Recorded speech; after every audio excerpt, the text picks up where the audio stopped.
Olha aqui o seu problema. Por que você trabalha todo sábado, meu filho?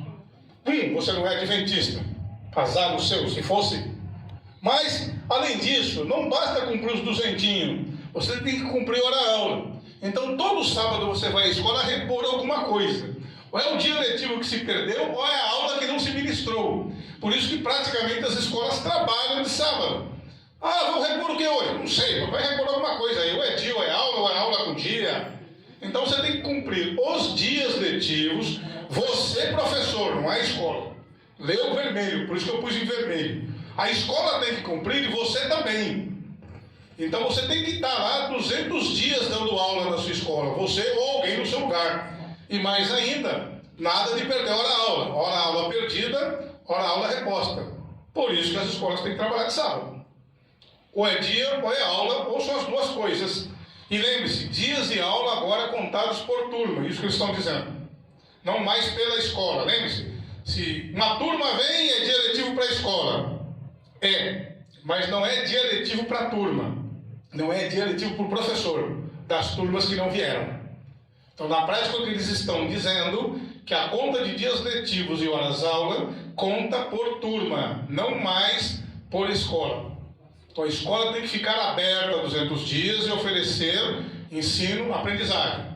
Mas as turmas todas têm que garantir isso, 200 dias e todas as horas-aula de cada componente curricular que estão no horário. Você tem a obrigação de participar de reuniões, aquelas reuniões maravilhosas de planejamento no começo do ano, são ótimas. A volta do retorno também é sensacional. Aqueles avisos assim, eu não sei se alguém já reparou, vocês podiam sugerir para as coordenações gravar. Porque eles sempre falam a mesma coisa, né? Tiro, porrada e bomba, quem não entregar papel, tiro, porrada e bomba, tiro, porrada e bomba, ferro na boneca, se não entregar papel, vou lascar você, vou demitir você, vou ter um lugar de disposição, você é categoria O, nunca se esqueça disso. Então eles podiam gravar essa porcaria, em vez de ficar blá, blá, blá, blá, blá, na minha santa orelhinha, porque sempre é o planejamento uma sessão de tiro, porrada e bomba, e você é obrigado a estar lá para ouvir isso. E você também é obrigado a ajudar e colaborar nas atividades que a escola faz com a comunidade e com as famílias. Isso são suas, não são todas, tá? São as principais obrigações, principalmente os 200 dias e as horas-aula. Não esqueçam deles. É o que explica porque você não tem mais sábado nessa vida. Ai, eu sempre me atrapalho com essa folha. Peraí, ela tem que vir aqui. Já vira aqui.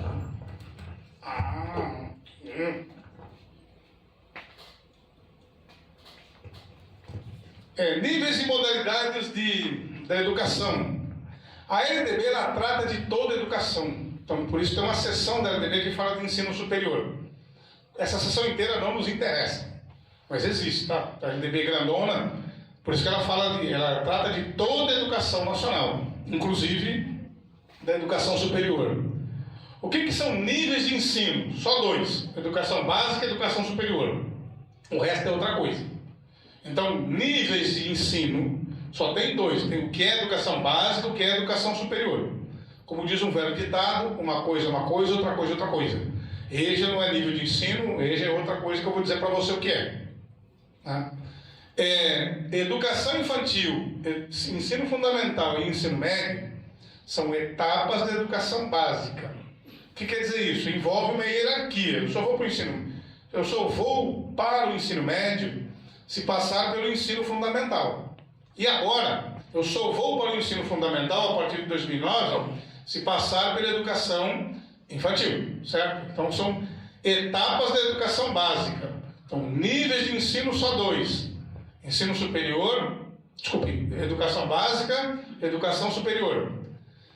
Etapas da educação básica: educação infantil, ensino fundamental e ensino médio.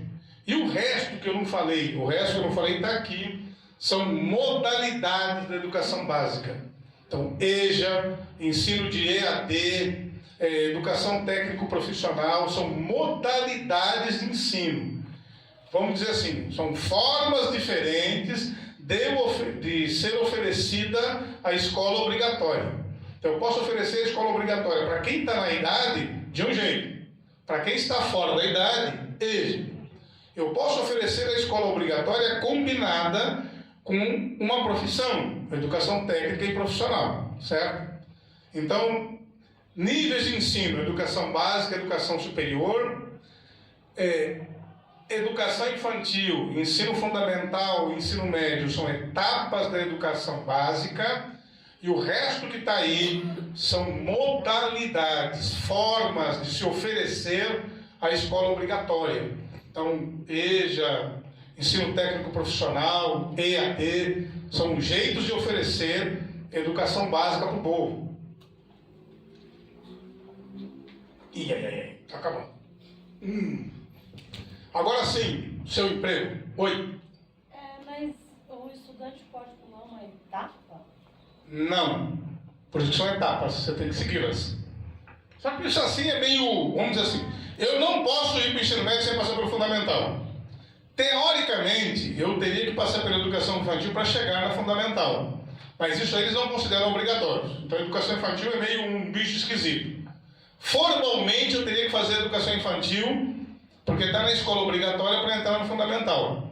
Mas no mundo real, muitas crianças não fazem educação infantil, certo? Ou fazem porcamente. Porque nem sempre o município tem vaga para educação infantil. Mas em princípio, interpretando a lei rigorosamente, eu tenho que fazer educação infantil, ensino fundamental 1 e 2 e ensino médio. Por isso que são etapas. Eu tenho que cumprir o ritual. Tá? Na prática, a educação infantil fica meio flexibilizada. Na prática, não na lei. E o que cai é a lei, não é a prática. Agora, peraí. O que sobrou na educação básica como disciplinas obrigatórias? Você tem uma parte da LDB lá que você vai ver tudo riscado. A parte que fala de arte, educação física, está lá, risco. Então, leia literalmente o que está aí. Então, o que é obrigatório? Língua portuguesa, matemática, na educação básica, não necessariamente em todos os anos dela. Então, língua portuguesa, matemática, embora língua portuguesa e matemática em todos os anos. Os demais não. Então, língua portuguesa e matemática são disciplinas obrigatórias em todos os anos da educação básica, a partir do que seria o 6º ano. As demais são obrigatórias na educação básica, elas podem aparecer ou não. E você está olhando assim, cadê minha disciplina? Não tem. Se não tem, ela não é obrigatória. Cadê? Alguém é de biologia aí? Não tem. Alguém é de geografia? Some-se comigo de história e vamos vender cachorro-quente, porque não tem. Certo? Alguém é de física? Meus pêsames. Se for de química, aceite minhas condolências. O obrigatório está aqui. Então, disciplinas obrigatórias em todas as séries, português e matemática. Depois vem língua inglesa, arte, educação física, sociologia, filosofia, que eu vou portar lá no ensino médio, quando eu for falar dentro da BNCC. Por enquanto, no fundamental são essas aqui. Depois o ensino médio soma mais 2 a essas aqui, certo? Então, essas são as disciplinas obrigatórias. Língua portuguesa, matemática, língua inglesa, arte, educação física. E arte e educação física não necessariamente em todas as séries, por isso educação básica. Educação física, frequência facultativa para alguns alunos. Quem são alguns alunos? Pessoas com mais de 30 anos, pessoas com prole, filho, tá? Prole, proletariado. Vocês conhecem a história do proletariado, né? Proletariado é aquele que só faz prole, que só faz filho. Porque o trabalhador que não é dono de nada, que só tem uma coisa que é dele ou dela, seu filho, sua prole. Por isso, proletariado. Você, por exemplo, tem o que na vida? Nada. O que eu tenho? Nada também. Então, o que eu tenho? Tenho a Isadora, minha prole. Por isso eu sou parte do proletariado. Termo que os romanos inventaram. Porque o que fazia o proletariado na Roma Antiga? Nada mesmo, só fazia filho. O pão e circo. Então, na crise do Império Romano, os imperadores passaram a adotar uma política de panis et circenses, a música da Rita Lee e dos Mutantes, pão e circo. Então, de manhã, o cara recebia um pedaço de pão e 750 mililitros de vinho. À noite, próximo de dormir, outro pedaço de pão e 750 mililitros de vinho. Curiosidade infame, por isso que 1 litro de vinho não tem 1 litro. Eu sempre me casquetei, por que essa porcaria tem 750 ml e o cara me vende como 1 litro? Depois que eu fiz história, eu descobri. Porque na Roma Antiga, dava-se 1,5 litro por dia de vinho para o cara enfiar o pé na jaca e não encher a paciência do governo. E comer um pãozinho para dar uma reforçada aí para dormir bem. Aí dividia metade de manhã, metade de tarde, 750. Por isso que 1 litro de vinho não é 1 litro de vinho. São 750 ml, graças ao imperador romano Otávio Augusto, que criou essa política frumentária que depois virou pão e circo mesmo, panis et circenses. O que tem a ver isso com aqui? Nada. Mas, voltando à vaca fria, eu nem me lembro o que eu estava dizendo. Mas, panis et circenses, pão e circo. Não, chega, nem sei o que eu estou falando. Existe um conteúdo obrigatório no ensino fundamental e no ensino médio, que é esse aqui. Cultura afro-brasileira e indígena, certo? É conteúdo, não é disciplina. Então, disciplina é o que está em cima. Esse aí é um conteúdo obrigatório. Deve ser tratado de forma transversal, tema transversal, que é cultura e história dos povos originários, indígenas, e também dos negros, né, que vieram para cá. A carga horária é essa aqui, legalmente. Alguns estados oferecem mais que isso, que é São Paulo, tá? Então, São Paulo chega a oferecer 1.000 horas no diurno, mas para o ensino, para toda a educação básica, depois tem uma diferenciação do ensino médio. Para toda a educação básica, a carga horária são 800 horas anuais, distribuídas em 200 dias letivos. Essa é a carga horária mínima. Sistemas de ensino podem ter uma carga horária maior que esta, tá? Para o ensino médio tem uma precisão que eu vou falar na próxima tela que aparecer aí. Apareceu para aí. Para o ensino médio, isso aqui é como se redige uma lei para dificultar o entendimento. Está vendo essa frase aí? A partir de 2017, cada estado tem mais 5 anos para aumentar a carga horária do ensino médio para 1.400 horas. Então, por que não põe logo a partir de 2022? Você pegar 2017 e somar 5, vai dar 2022. Por que eles fazem isso? Para dar margem à interpretação da lei. É para isso que existe uma categoria abominável, execrável, que é o advogado. É tão execrável, tão abominável, que eu casei contra um. Porque todo mundo tem que ter amigos na família.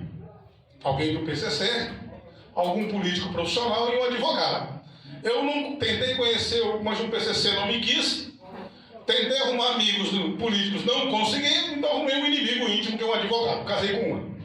Então, esses seres abomináveis vivem disso aqui, de interpretar a redação esquizoide. Porque se o cara dissesse, a partir de 2022, tasca lá 1.400 horas e não se fala nisso, tá bom, mas não é isso. Eles vão, desculpe, 1.000 horas, né? 1.400 é ampliação total. Então, a partir de 2022, o ensino médio tem que ter no mínimo 1.000 horas, que foi o que o governo estadual fez. Certo? Então, para o ensino médio, a ampliação será gradativa até chegar a 1.400 horas, de 800 para 1.400. E nessa redação esquizoide, quer dizer o quê? Que a partir de 2022, o mínimo é 1.000 horas, não o máximo, certo? Então, hoje em dia, São Paulo e o FEDER, que está aqui diante de vocês, já oferecemos bem mais que isso. Viu como a escola melhorou? E vocês não entendem nada, né? Vocês insistem em dizer que a vida piorou. Como a vida piorou? A vida melhorou. Os alunos têm mais horas de estudo. Você faz a PCD, sei lá onde, mas não recebe, mas faz. Já é alguma coisa, um dia vão te pagar. Então a carga horária para o ensino fundamental, 800 horas, e educação infantil, 800 horas em 200 dias letivos. Para o ensino médio, será ampliada até 1.400 horas. E nessa redação maluca, que a partir de 2017, cada estado tem 5 anos para oferecer no mínimo 1.000 horas, o que dá 2022 1.000 horas. que é a carga horária mínima hoje do ensino médio. São Paulo, como eu disse, oferece mais. Também na LDB tem um artigo que cria a BNCC. Vai ter uma aula sobre isso, tá? Por isso eu vou falar pouco disso, porque alguém vai ficar aqui aporrinhando você com essa tal de BNCC, que é a última moda em Paris. O que é a BNCC? É a garantia de direitos e objetivos de aprendizagem para todo mundo. Leia a parte da esquerda, principalmente, direitos. Se você lembrar que você lida com crianças e adolescentes, que é o seu público, você PM2, você vai lembrar que, pelo Estatuto da Criança e do Adolescente, todo mundo é responsável pelos direitos da criança e do adolescente. Todo mundo inclui você. Você é parte do todo mundo. O que quer dizer o quê? Se esses direitos de aprendizagem não forem assegurados, alguém tem que pagar a conta. Você é o candidato número 1. Por quê? Circula no Congresso, naquelas coisas estranhas que o Congresso de vez em quando esconde e às vezes aparece, uma lei de responsabilização educacional. Ou seja, alguém tem que ser responsabilizado pelo fracasso de um processo educativo. E quem é o maior candidato a ser responsabilizado pelo fracasso de um processo educativo? Você. É para isso que você existe. Imagina, professor é que nem mãe de juiz de futebol. Alguém tem que ser xingado no estágio. A patuleia que é sangue. Se eu não xingar a mãe do juiz, eu tenho que xingar o meu professor. Para isso que a gente existe. Para que alguém nos xingue e nos pague mal. E principalmente para alguém nos culpar. Desculpa, eu sou fé. Para alguém culpar vocês pelo fracasso da política educacional. Então, direitos e objetivos de aprendizagem quer dizer o quê? Que o aluno tem o direito de aprender. E você tem o dever de ensinar. Aí voltamos àquela frase da grande secretária Rose Neubauer, de tristes, que saudades da Rose Neubauer. Eu era feliz e não sabia. Disse Rose Neubauer, a filósofa contemporânea, o direito de aprender do aluno é mais importante. O direito de aprender do aluno é mais importante que o direito de ensinar do professor. Ou seja, sua liberdade de cátedra está subordinada ao direito de aprender do aluno. Por isso, o aluno tem o direito de aprender e você tem o dever de ensinar.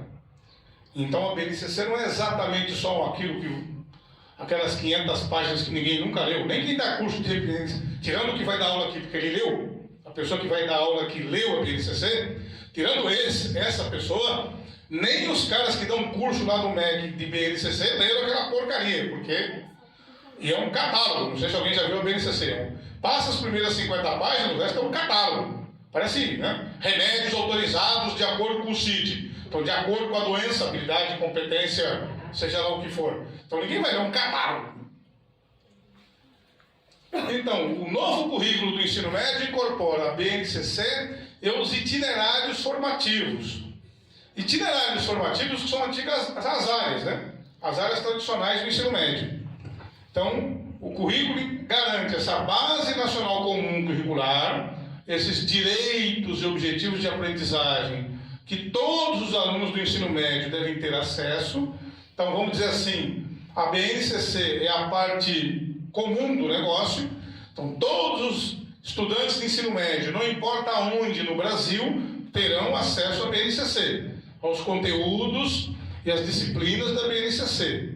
Mas, o quê? Os itinerários formativos. E aí, cada escola vai escolher o seu itinerário formativo. É isso? Não. Cada escola vai escolher o seu itinerário formativo dentre aqueles oferecidos pelo sistema de ensino. Certo? Então, cada escola vai escolher o seu itinerário formativo dentre aqueles ofertados pelo sistema de ensino, de acordo com as grandes áreas do ensino médio. Lembra-se? Linguagens e suas tecnologias, não é isso? Matemática e suas tecnologias, ciências da natureza e suas tecnologias, ciências sociais e humanas aplicadas sem tecnologia, por isso que o professor de história não sabe mexer em computador, é o meu caso. E quinto, educação técnica e profissional. Então você tem as áreas do ensino médio, e que a partir delas você vai montar os itinerários formativos. Em todos esses possíveis itinerários formativos, a BNCC está dentro. Tá? Então linguagens e suas tecnologias, matemática e suas tecnologias, ciências da natureza e suas tecnologias, ciências humanas e sociais aplicadas e educação técnica e profissional. Teste de memória. Passa aí. Então, o currículo do ensino médio é isso, é BNCC, mais itinerários formativos montados a partir das 5 grandes áreas que hoje o ensino médio está dividido. Língua portuguesa e matemática tem reserva de mercado, então se alguém é professor de português ou matemática está garantido, vai ter aula para você, os demais se virem. Vão rolar na lama para escolher o melhor itinerário formativo, com mais aula de história, mais de física, mais de química. E a gente sabe que se tem mais aula de história, tem que roubar de física e química. Se tem de física e química, tem que roubar de história e biologia. Então é uma briga de foice para ver quem leva o quê. Tá? As outras disciplinas são obrigatórias no ensino médio, não em todas as séries, certo? Então, em qualquer itinerário formativo, essas disciplinas estão garantidas, mas não em todas as séries. Só português e matemática aparecem, em todos os anos. Essas aqui têm que aparecer, mas pode aparecer no único ano, tá? E você está notando que está faltando, o resto é porque não é obrigatório mesmo. Então, cadê biologia? Eu sou biólogo. Vá brigar e garanta suas aulas na sua escola. Eu sou físico. Vai brigar junto com o de história e de geografia para ver se sobra alguma coisinha para nós. E lembre-se, isso é um conteúdo. Então não é uma disciplina. Tá? Isso aqui é um... Volta aqui. Isso aqui, história e cultura afro-brasileira e indígena, é um conteúdo, tá? Que também deve estar presente no fundamental.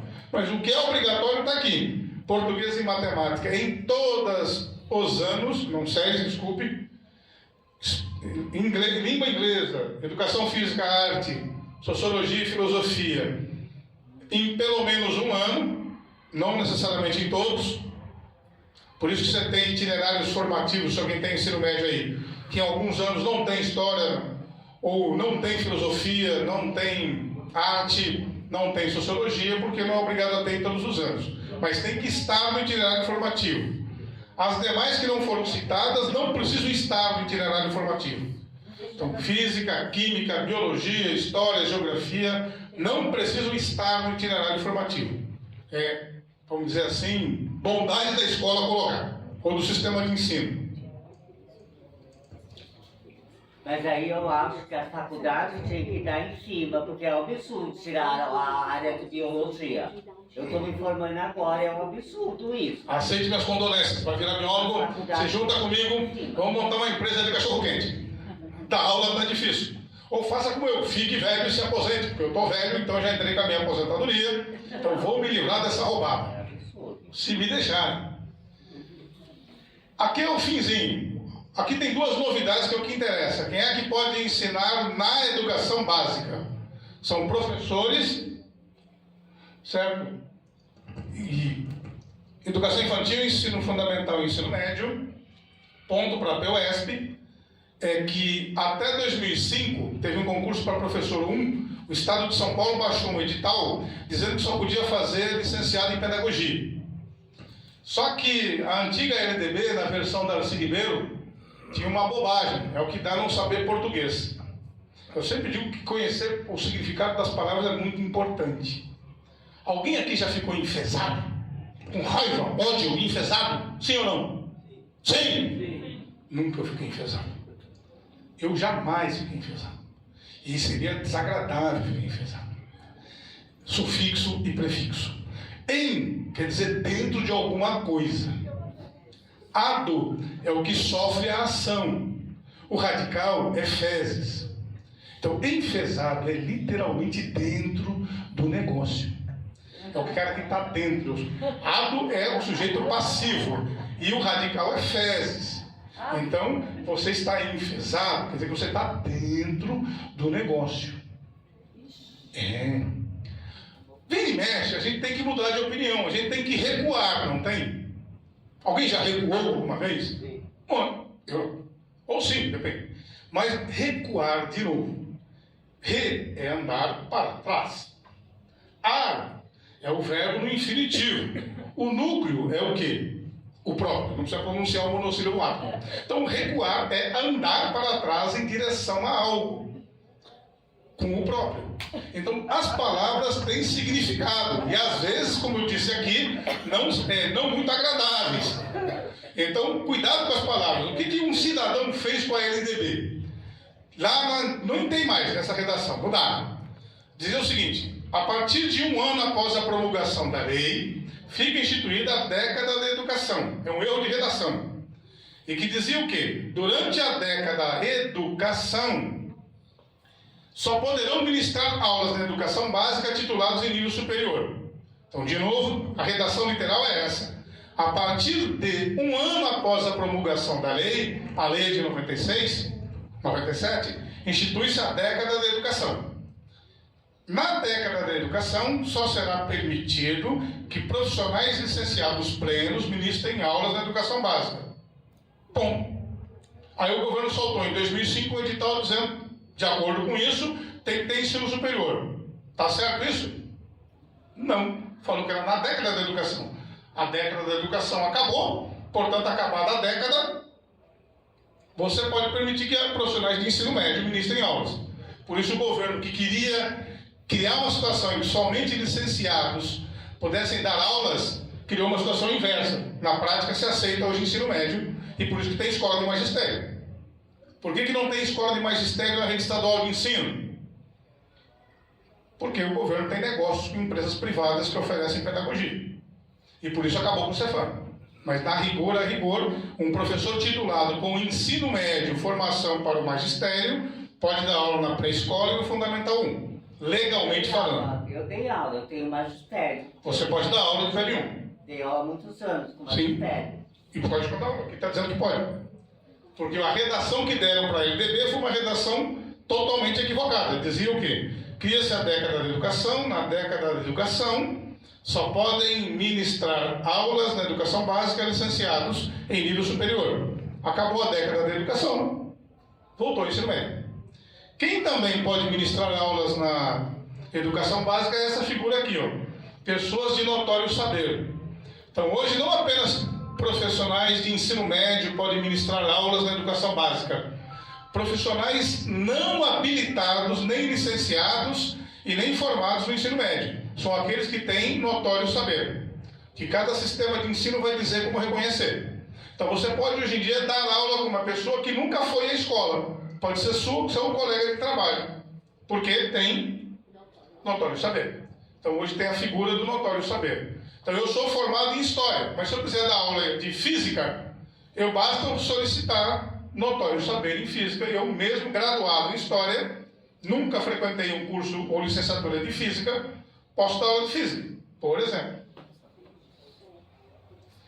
E a última que costuma derrubar aluno em concurso. Não necessariamente, o notório saber pode ser um cara que nunca foi na escola, tá? Literalmente é um cara que nunca frequentou a escola, pode chegar a esse extremo. Cidadão que não tem formação nenhuma, mas é autodidata, estudou alguma coisa e requer notório saber disso, pode ministrar aulas. Aqui é o que derruba candidato. Essa pergunta costuma aparecer e alguns costumam errar, que é mais grave. Aqui fala em investimentos mínimos, não máximos. Então o Estado de São Paulo, por exemplo, chegou a investir 30% em educação, né? Agora com o FEDER estão querendo reduzir. O município de São Paulo chegou a investir 30%, há uns anos atrás, reduziu. Então quais são os investimentos mínimos em educação? A União, 18%. E cuidado com os termos, né? 18% das receitas correntes líquidas, como eles dizem. O que quer dizer isso? Que receita extraordinária não entra. Então, muitas vezes você lê texto lá e diz, mas o Brasil só gasta 12% com educação, sendo que a LDB e a Constituição falam isso aqui. É porque o percentual é tirado das receitas correntes líquidas. Quer dizer o quê? Das receitas regulares. O a mais não conta. Tá? Então, o governo federal, 18%. O resto da rapa aí, a rapa toda, 25%. Mínimo, não máximo. Então, o governo federal, 18% mínimo. A rapa aí, Distrito Federal, estados, municípios, 25% das receitas correntes líquidas. Quer dizer o quê? Receitas ordinárias. De novo, palavras que têm sentido esquisito. Alguém já xingou alguém? Você é uma ordinária. Alguém já xingou isso? Alguém esse xingamento? É do meu tempo. Alguém já xingou alguém de ordinária? Então, você é uma ordinária. Eu, por exemplo, sou um ordinário. Ordinário é o que segue uma ordem. Então, eu segui uma ordem para dar essa aula para vocês. Primeiro, Grêmio, depois Conselho, depois LDB. Então, eu sou um professor ordinário, porque eu segui ordem. Porque as palavras, de novo, são empregadas erradamente. Alguém já xingou um cara? Você é medíocre. Já xingaram isso? Medíocre. Alguém já xingou alguém de medíocre? Já foi xingada de medíocre? Você é medíocre, eu sou medíocre, todo mundo é medíocre, até prova em contrário. Medíocre é o sujeito que está na média, é o ser humano médio. Então eu sou medíocre. Dizem, eu tenho estatura média, 1,70 m. Estou quase virando anão, porque as gerações estão começando a crescer. Meus alunos já tinham 1,75 m, 1,80 m, mas em princípio eu sou de estatura média, 1,70 m. Portanto, eu sou medíocre. Então, em geral, nós temos a ser medíocres. E as palavras mudam e são mal empregadas. Vide a LDB, que deu de bandeja a volta do ensino médio, quando algum semi-analfabeto parlamentar redigiu aquela bobagem sobre a década da educação. Tá? Então, senhoras, senhores, senhoritas e senhoritos, foi muito bom até aqui. Eu acho que vou desejar boa sorte para vocês, porque eu não os verei mais. Então, boa prova para vocês.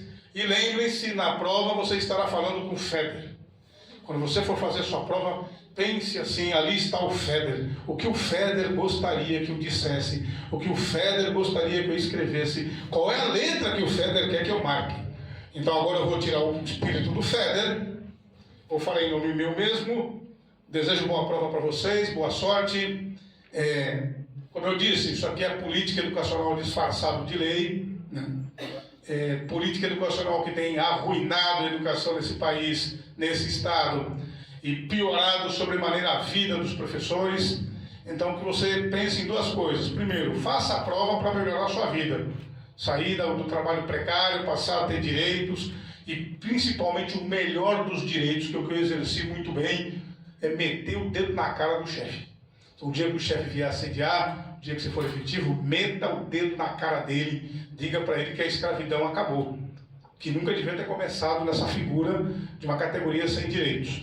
Então, boa sorte para vocês, que vocês passem na prova, melhorem na sua profissão, e principalmente que ganhem o mais maravilhoso dos direitos, que é falar o que você pensa e meter o dedo na cara do seu chefe, que é um esporte que eu pratico lá com a supervisão da escola em que eu trabalho. E é muito bom falar desaforos com um chefe folgado. Então, boa sorte, valeu!